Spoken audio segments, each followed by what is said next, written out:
Hey guys, this is Ash from Coding and Decoding. Nowadays, all of us are using the internet. But do you know what is internet? Where does it come from? Or who is the owner of internet? Now, that's what we are talking about today.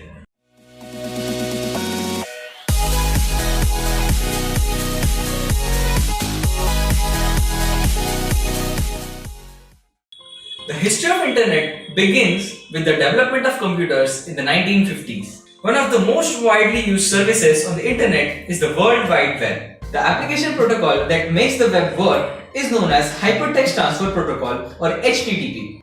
It is the protocol that is used by web servers and clients to communicate over the internet. Let us consider the internet as a system. So its hardware consists of cables that carry terabytes of information to the computer to the web servers that process that information. Other type of hardware that supports the internet includes routers, servers, cell phone towers, satellites, radios, smartphones and some other devices. All these devices together create the network of networks which we call the internet. Now, the two of the most important protocols are Transmission Control Protocol and Internet Protocol. So, what do these protocols do? At their most basic levels, these protocols establish the rules of how information is passed through the internet. Without these rules, you would need direct connection to the computers you want the information from. You would also need both the computers to understand one common language.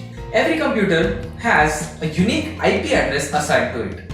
IP addresses are in the form of 4 pairs of 1 to 3-bit numbers separated by a dot. Like this.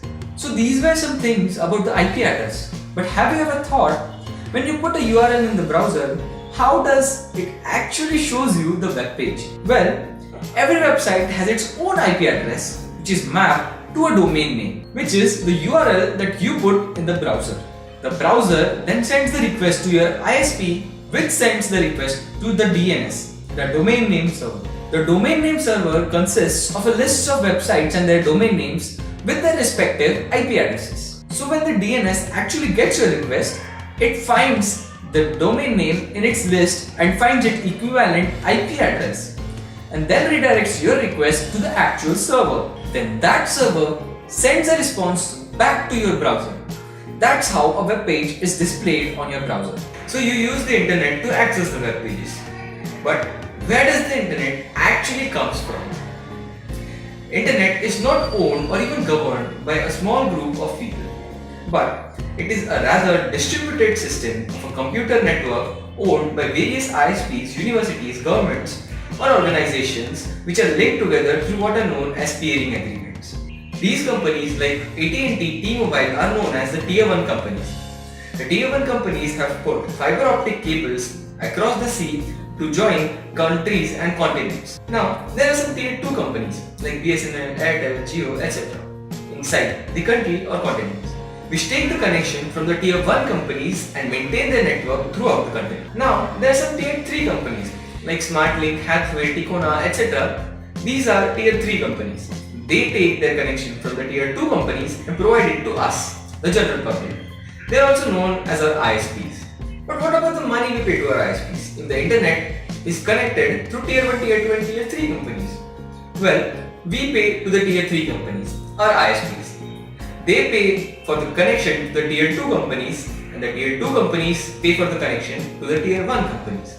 Now, the Tier 1 companies use that money to maintain those optic fiber cables which they have paid overseas to connect those countries and continents.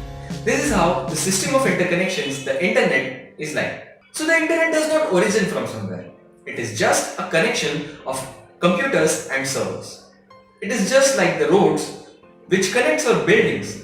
So guys, thank you for watching this video. If you learned something new, please support our channel. Do like this video and subscribe to our channel to get more such awesome, crazy, cool tech videos like this. Thank you for watching. Till the next video, stay tuned with Coding and Decoding.